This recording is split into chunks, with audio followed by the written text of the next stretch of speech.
नमस्कार, मैं हूं दुर्गेश शुक्ला और आप सभी का स्वागत है। आज हमारे साथ भाई कुलदीप जी हैं जो वरिष्ठ पत्रकार हैं और समाज के मुद्दे पर अपनी प्रखरता से बात करते हैं, और हमारे साथ रवि भाई हैं जो सामाजिक मुद्दों पे अपना काम भी करते हैं, एनजीओ भी चलाते हैं और विभिन्न मुद्दों पे अपनी बात रखते हैं। तो आज हम लोग बात करेंगे जो भारत को शर्मसार कर रहा है, वो कोई भी स्टेट हो, नाबालिग बच्ची हो जो छोटे 1 साल से लेकर या शिशु से लेकर और एज की कोई क्राइटेरिया नहीं, वहाँ तक उनके साथ जघन्य अपराध हो रहा है, रेप हो रहा है। ऐसे कुकृत तो जघन्य अपराध हो रहे हैं कि जिसकी जितनी भर्त्सना की जाए कम है, जितनी निंदा की जाए कम है। और इसमें क्यों हो रहा है, कैसे हो रहा है और सरकार इस पर आगे बढ़कर क्या कदम उठाना चाहिए। तो हम लोग आइए कुलदीप भैया से जानते हैं कि सरकार क्या कदम उठाए। जी दुर्गेश जी, सबसे पहले अगर जो देखा जाए तो अयोध्या से स्टार्ट होता है। जी, अयोध्या से पहुंच जाता है बांग्लादेश। जी, बांग्लादेश नहीं, बंगाल, सॉरी, हाँ, बंगाल पहुंच जाता है। बंगाल से अभी बीच में अयोध्या में हुआ, अयोध्या से बंगाल में हुआ, बंगाल के बाद फिर आप चले जाइए, किसी भी स्टेट का नाम ले लीजिए, सब जगह अपराध बहुत तेज फैल रहा है। इस पर कोई ये नहीं कि किसी पार्टिकुलर प्रदेश का नाम लिया जाए या ज़िले का नाम लिया जाए या किसी एक चीज़ का नाम लिया जाए, सभी कर रहे हैं, बहुत तेज फल फूल रहा है। तो इस पर सरकार, केंद्र सरकार क्या कर रही है, वहाँ के स्टेट सरकारें क्या कर रही हैं, और दूसरी चीज़ जिस पे हमारा देश चल रहा है, संविधान हमारा क्या कर रहा है, हमारे सुप्रीम कोर्ट के माननीय जज लोग क्या कर रहे हैं, वो स्वतः संज्ञान नहीं ले रहे हैं किसी चीज़ पे। हमें तो लगता है कि सरकारें तो ऐसा कार्य कर रही है कि जैसे हम लोगों को वोट बैंक की मशीन समझ लिया गया हो, हमसे सिर्फ वोट लिया जा रहा है। अगर जो यहाँ पर देखा जाए तो कैंडल मार्च निकाला जा रहा है, जैसे बंगाल का मुद्दा ले लीजिए, जितने भी डॉक्टर थे छोटे बड़े सारे लोग एक साथ खड़े हुए, लेकिन कोई सुनवाई नहीं। अब देख लीजिए, खुद मुख्यमंत्री जी रोड पे निकल आ रही हैं। दुर्भाग्य तो यही है कुलदीप बाबू की मुख्यमंत्री किसके पास जा रही हैं, क्यों जा रही हैं, क्योंकि उनके पास होम मिनिस्ट्री, उनके पास स्वास्थ्य मंत्रालय, वो किसके खिलाफ प्रोटेस्ट कर रही हैं। तो यही तो समझ में नहीं आ रहा है कि हम लोगों को क्या दिखाने का प्रयास कर रही है। प्रयास ये है कि केंद्र सरकार के पास अपना एक असीम पावर होता है, वो उसका प्रयोग नहीं कर रही है। उसके पास मेजोरिटी भी है क्योंकि उसकी एनडीए की सरकार है, राज्यसभा में उसके पास भी अच्छे खासे बहुमत है, वो स्टैंड कर सकती है, राष्ट्रपति शासन लगा सकती है। इससे बड़ा कोई उदाहरण नहीं होगा। ऐसा आप पिछले 30 सालों में नहीं देखें। सुप्रीम कोर्ट का ये है, कोर्ट कर रहा है सुप्रीम कोर्ट कि 30 सालों में हमने ऐसा अपराध नहीं देखा कि रेप हो जाता है, उसके बाद उसका पोस्टमार्टम हो जाता है बच्ची का, उसके बाद एफआईआर होता है। एफआईआर पहले इसमें प्रक्रिया होती है, एफआईआर फिर पोस्टमार्टम। लेकिन जो बंगाल में हमारा घटना घटा है, वहाँ पहले पोस्टमार्टम हो जाता है फिर एफआईआर होता है। बताइए, इसकी भर्त्सना जितनी की जाए कम है। हाँ, तो वही तो आप देखिए, यहाँ से लेकर वहाँ तक हर कोई सोशल मीडिया के माध्यम से विरोध करने का प्रयास कर रहा है। वो खुद विरोध कर रही हैं। अब समझ में नहीं रहा आम पब्लिक कैसे समझे और अपने आप को कैसे संतुष्ट करे कि अब हमें कहाँ सुरक्षित रहना चाहिए। मतलब राजनीति की जो एक पराकाष्ठा होती है, उससे भी लोअर दर्जे की राजनीति आज के डेट में सुश्री ममता बनर्जी जी कर रही हैं। जी रवि जी, क्या कहेंगे इस पे, क्या कुछ राय देंगे? मुद्दा ये बहुत बड़ा रहा और पूरे देश में चर्चित रहा। सबसे दुखद बात तो ये है कि वहाँ की पुलिस प्रशासन, जिसमें अगर हम बात करें संजय रॉय की जो मुख्य आरोपी रहा है आरजीकर मेडिकल कॉलेज में, जिस रात ये घटना घटी 8 और 9 के जो है रात में ये घटना घटती है, उस रात पुलिस का वॉलंटियर होने के नाते संजय रॉय उस बिल्डिंग में घुसता है, घुसने के बाद रेप करता है और उसका दुष्कर्म करने के साथ उसको मार देता है। मारने के बाद वहां से बाहर निकलता है और फिर जाकर के जो है बैरियर नंबर 4 में वो जा करके पुलिस वॉलंटियर होने के नाते वहां पे सो जाता है। उनके घर वालों को जैसे ही पता लगता है, उनके घर वाले आते हैं, घर वालों को कुछ देर तक तो गुमराह करने का प्रयास किया जाता है। कितना दुर्भाग्य की बात है। पहले हम आपको टोकना चाहेंगे रवि जी, देखिए जो पुलिस का वॉलंटियर था, कहीं ना कहीं वो एक मोहरा बन के रह गया है। उसमें जो बच्ची के यूट्रस में जो पाए गए हैं लिक्विड पदार्थ, वो 151 ग्राम, जो सिंगल पर्सन के नहीं हो सकते। दूसरी चीज, जो जघन्य अपराध उसके साथ हुआ वो सिंगल पर्सन नहीं कर सकता। तो कहीं ना कहीं ये जांच का बड़ा दायरा है, इसमें कई लोग हैं। और दूसरी चीज, जो गुप्त सूत्रों से और लोगों ने एक छानबीन के वहां से निकाला है कि कहीं ना कहीं वहां पे जो सेक्स रॉकेट चलाए जाते थे, उसके पोर्नोग्राफी फिल्म भी बनाए जाते थे, जो बाहर देशों में बेचे जाते थे बड़े मोटे पैसे पे। तो ये जांच का भी मुद्दा है। इस पे किसी पार्टी हो, चाहे वो एनडीए भाजपा के घटक दल हो, चाहे वो कांग्रेस के घटक दल। सबसे सोच का विषय यह है कि इतना सब होने के बाद वही पुलिस प्रशासन उनके खिलाफ जो भी कैंडल मार्च या और कुछ भी जो भी डॉक्टरों द्वारा पूरे भारत में धीरे धीरे फैला और लोग ने प्रोटेस्ट करना शुरू किया, कई लोगों के खिलाफ जो FIR भी दर्ज होना शुरू हो गया। उसके बाद भी अगर बात करें हम कोलकाता पुलिस की, तो कोलकाता पुलिस फिर भी पाक साफ बन के और उन्हीं लोगों के खिलाफ जो है FIR दर्ज करती चली गई और अपने फिर भी जो वॉलंटियर बना हुआ था, मुद्दा जो वॉलंटियर बना हुआ था उसको आज भी उस तरीके का, भले ही उसको 14 दिन की रिमांड पे रखा गया, उसे पूछताछ की जा रही है, लेकिन असली मुद्दे तक नहीं पहुंचा जा रहा है। बात आप घुमा के वॉलंटियर तक नहीं ला सकते, क्योंकि आप सिर्फ एक व्यक्ति को टारगेट कर रहे हैं। वहाँ व्यक्ति टारगेट नहीं, मैंने क्या बोला कि मेन मुद्दे तक नहीं पहुंच पा रहे हैं। बात यह है कि सरकार जो वहाँ है वो खुद अब विक्टिम कार्ड खेल रही है। सरकार, पुलिस जो होती है सरकार के अधीन होती है, होम मिनिस्ट्री के अधीन होती है, वो ममता जी के पास है। ममता जी अगर चाह लें तो कैसे नहीं FIR होगा। आप जानते होंगे, न्यूज के माध्यम से भी देखा होगा और पढ़े होंगे तो जानते होंगे कि 93 में वो खुद एक ऐसे मामलों को लेकर बैठी थी, तो लोगों का एक ये था कि हम ममता जी को चुने। और आज ममता जी को क्या हुआ कि जो खुद उतर रही हैं लेकिन उसको रोकने का प्रयास नहीं कर रही है ना। ममता जी को तो हम तब से जानते हैं कि ये उपज ही संघर्ष की हैं। इन्होंने कांग्रेस से हटकर जब अपनी पार्टी बनाई और ये किया तो ये संघर्ष करके ही उठी हैं। भाई बंगाल की जनता की आवाज़ बनी, वहाँ के लिए बनी, आगे बढ़ी और महिलाओं के हित की बात की। अभी जो लोकसभा चुनाव हुआ विगत दिनों में, उस पर भी महिलाओं का वोट प्रतिशत इनका बढ़ के मिला है। तो कहीं ना कहीं इसको हम डिनाई नहीं कर सकते। लेकिन आज ममता बनर्जी वहाँ जो भी घटना घट रहा है, कृत घट रहा है, उसके जो मुख्य करता धरता है, साजिश करता है, इन्हीं के लोग हैं। बात किया जाए दुर्गेश जी, जब से ये मामला हुआ और ये तूल पकड़ा पूरे भारत में, हर जगह प्रोटेस्ट होना शुरू हुआ, उसके बाद लोगों ने सर्च करना शुरू किया। आज की अगर डेट की हम बात करें तो हर 20 मिनट में एक नाबालिग बच्ची ले लीजिए या जो है श्रेष्ठ या जैसे भी देख लिया जाए, तो हर 20 मिनट में एक लड़की जो है रेप के बलिवेदी पे चढ़ती है। सरकार क्या कर रही है? हमारी सरकार क्या कर रही है, हमें बताइए।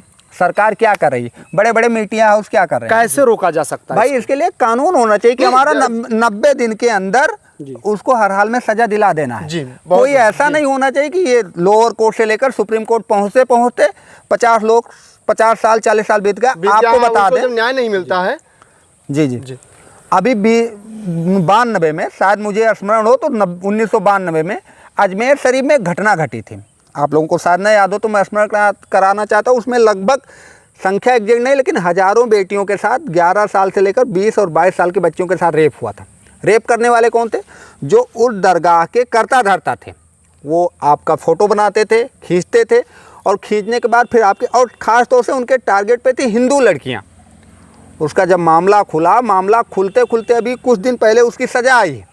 6 या 7 लोगों को उम्र कैद की सज़ा हुई। आप बताओ, 30-32 साल उसका प्रकरण चला, आधे लोग तो ख़त्म हो गए। हमारा कानून है कहाँ भाई?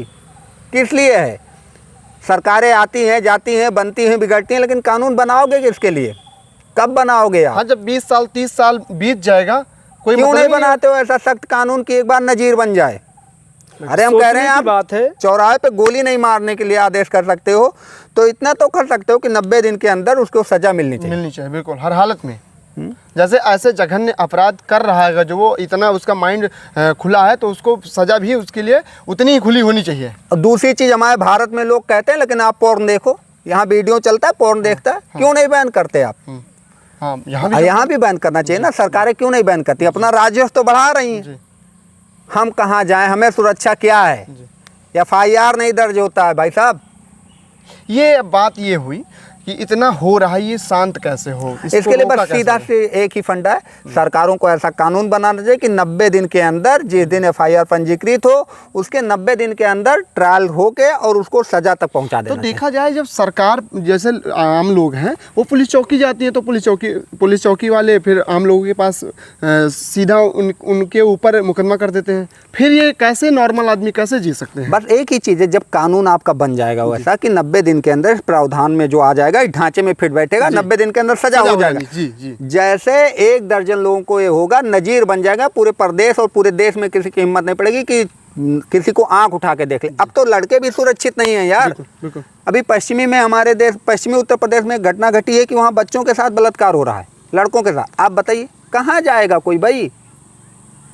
तो हमें तो लगता है यही है कि डर नहीं रह गया है। कहीं डर नहीं, कानून का कोई डर नहीं। वो कानून का कोई कहते डर हैं नहीं 50 साल तक मुकदमा लड़ेंगे तब तक काम खत्म। लेकिन फिर भी लोग कहते हैं कि बुलडोजर कार्रवाई बड़ी ज़बरदस्त करता है उत्तर प्रदेश में, फिर ऐसा क्यों हो रहा है? उत्तर प्रदेश में भी ये चीज़ें लागू हैं। अभी आपने देखा होगा कि जैसे ही कोलकाता का मामला अभी जो है समाप्त नहीं हुआ, वहाँ पे लोगों के आंखों से आंसू सूखे नहीं होंगे। बिहार के मुजफ्फरपुर में एक घटना घटती है, उसके बाद दर्दनाक उस घटना के बाद तुरंत जो है कन्नौज में एक घटना घटती है, मुरादाबाद में एक घटना घटती है, और वहाँ को छोड़ दीजिए, एक पहले तो मुईद अहमद खान द्वारा जो है एक घटना घटी, वहाँ पे बुलडोजर चला। अभी आज के 3 दिन पहले यानी 26 तारीख को आरोपी सलमान को इनकाउंटर के जरिए पकड़ा गया। मात्र 4 साल बच्ची के साथ उसने रेप कर दिया, और इतना जघन्य अपराध। सोचिए उस 4 साल बच्ची में उस व्यक्ति को ऐसा क्या मिला? सोचने की बात है।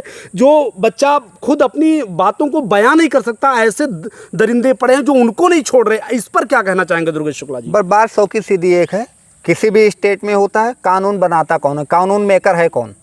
संसद में बैठे हमारे लोग। ये नाप तोल करते हैं कि कल इस पार्टी की सरकार नहीं होगी तो हम उस पार्टी में चले जाएंगे, वहाँ नहीं होगी तो वहाँ से राज्यसभा चले जाएंगे। जो ये एक बरगद की पेड़ की तरह बैठे हुए हैं ना, इनको उखाड़ के फेंकने की जरूरत है। नए बच्चों को लाने की जरूरत है। जब नई चीज़ें वहाँ पहुँचेंगे, नए लोग इम्प्लीमेंट करेंगे तो कानून बनाएंगे। वो दर्द झेल रहे हैं, पुराने लोग बैठे हैं कुंठा मार के धन के अंबार पे, वो धन के लिए वहाँ जाते हैं। लेकिन यहाँ भी है कि जैसे पार्टी की जो बात आती है, तो जब ये होता है कि उनकी पार्टी के या इनकी पार्टी के, तो वहाँ भी पार्टी मंदी शुरू हो जाती है। वहाँ ये नहीं होता कि कानून इनके ऊपर कार्रवाई होनी चाहिए। बाबा, इसके लिए सिर्फ कानून होगा। जब कानून आपका होगा तो कार्रवाई होगी 90 दिन वाला। ये नहीं होगा कि इस पे ट्रायल होगा, ट्रायल पे ट्रायल, ट्रायल पे ट्रायल। जैसे हमें बताइए, अगर हमारे देश का कानून सख्त होता तो कपिल सिब्बल जी जैसे वकीलों की क्या जरूरत है हमको, जो 20 लाख रुपए 25 लाख रुपए एक हेयरिंग के चार्ज करते हैं। जी, उसमें तो नॉर्मल कोर्ट में हंस रहे हैं। नहीं, वो तो नॉर्मल व्यक्ति लड़ लेगा ना। एक बलात्कारी को इस तरीके से अगर वकील मिल जाएगा, जो पूरे सुप्रीम कोर्ट का सबसे सीनियर एडवोकेट माना जाता है, जरूरत क्या है हमें बताइए? अगर हमारा कानून सख्त हो तो उसकी जरूरत क्या है? जब कानून लचर है तो ये करप्शन को बढ़ावा देता है। अभी आप बताइए, चले जाइए हमारे पड़ोसी राज्य जहाँ से खट्टर जी सरकार में थे, हरियाणा, वहाँ एक कानून बना कि 3 साल के अंदर आपका उस पर से पोस्ट वो हट जाएगा। आप 3 साल के बाद आपका ट्रांसफ़र हो जाएगा, स्वतः ट्रांसफ़र हो जाएगा। जैसे ऑटोमेटिक कारें होती हैं, गियर बदलती रहते हैं, वैसे आपका ट्रांसफ़र होता रहेगा। कौन बढ़ेगा वहाँ? करप्शन करेगा यार। कितना करप्शन बढ़ सकता है? यहाँ 20 साल से एक ही पटल पे बैठे कुंठा मारे बैठे हैं, करप्शन बढ़ना ही बढ़ना है। तो कई चीज़ें ऐसी हैं जो ध्यान रखनी चाहिए। सरकार दूरदर्शी है, ऐसा नहीं सरकार भी इसी रास्ते से आ जाती है। कहीं ना कहीं सारे, चाहे वो करप्शन हो चाहे वो बलात्कार हो, ये सरकार ही संरक्षण देती है। सीधा सी एक बात। दुर्गेश जी, एक सबसे बड़ा मुद्दा आता है कि आज डबल इंजन की सरकार जो नारी सशक्तिकरण की बात करती है, जो कहते हैं कि अदर सरकारों में लोग अपने घर से बेटियां निकल नहीं सकती थी, आज 12 बजे रात को भी निकल जाएं सुरक्षित हैं। ऐसी सरकारों के बारे में क्या कहना चाहेंगे? भाई, सरकारें कोई धुली नहीं होती हैं। बहुत सीधा सा एक फंडा आप जान लीजिए, जब तक कानून अच्छा नहीं होगा, यही लोग होते हैं किंग में, वो कानून मेकर होते हैं, कानून की धज्जियां उड़ाते हुए चलते हैं, 20-20 गाड़ियों का काफिला लेके हूटर बजाते हुए। आप बताइए, कोई जाम में फंस जाता है जो प्रसूता महिला हो, डिलीवरी के समय जा रही हो, कैसे एम्बुलेंस निकलेंगी भाई? जी बिल्कुल। आप बताइए क्या जरूरत है वीवीआईपी कल्चर की? अभी आप अयोध्या की बात कर रहे हैं, लोगों के लिए दर्शन दुर्लभ हो गए थे चुनाव से पहले। लोग मेन मार्केट से निकल नहीं पाते थे कि नए घाट से लेकर चौक जाना तो मेन मार्केट चले जाएं, 20 बैरिकेटिंग मिलती थी। वीवीआईपी कल्चर बंद करो।